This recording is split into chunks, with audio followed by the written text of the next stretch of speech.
Alright, the second round of the first meet is really pretty much basic algebra. Everything you see here is either going to be single equations you have to solve for x, or it's going to be a system of equations that you have to solve for x and y, and then read the bloody question. Read the question because the wording will trip you up so often. Like, that's where a lot of people make their mistakes. They don't actually read what it's asking for, and they don't answer the actual question. So yeah, you have to do that. I threw this question just because it amuses me. This is question 1 from a couple of years ago, where it says, there is one ordered pair of non-negative integers f and t, for which 3f plus 7t equals 19. Give that ordered pair. There's only one set of positive numbers, f and t, positive integers, solid numbers, for which this will work. Find f and t. And for those of you struggling with this and being like, oh, let's think, how do I approach this? Think football.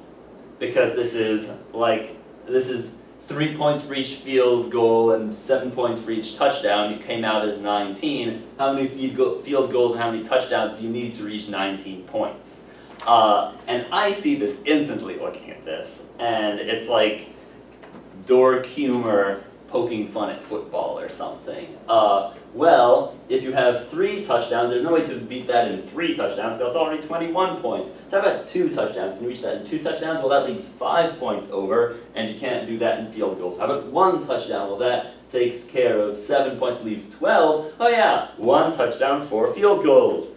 But yeah, nobody's going to approach it like, not enough people are going to approach it like that, because they aren't seeing the humor. And field goal, touchdown, you can't spot it. Anyway,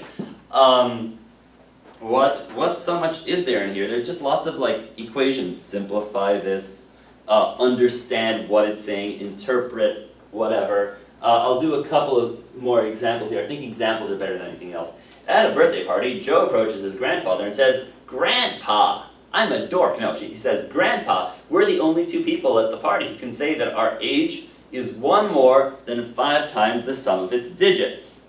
Compute the sum of the ages of Joe and his grandfather." Okay, so there's a number in the 1's place, and there's a number in the 10's place for each of them. And their age, 10t,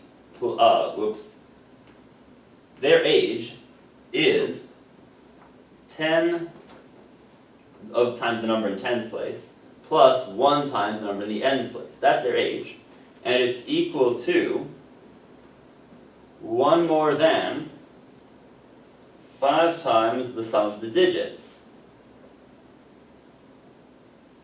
So, how old are they? Well, 5n plus 5t plus 1 equals 10t plus n. I can move everything to one side and get 5t minus 4n equals 1. So they could both be 1.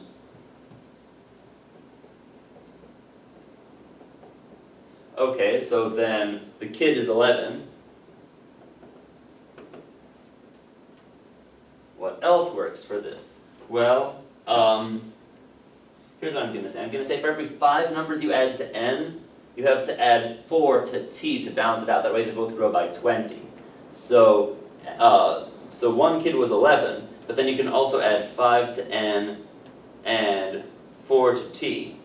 And t equals 5, and then n equals 6. And so that means, since t is the 10's place, that means Gramps is 56. Yeah. So there you have it. Kid's a dork. That's the sort of problem you're going to see.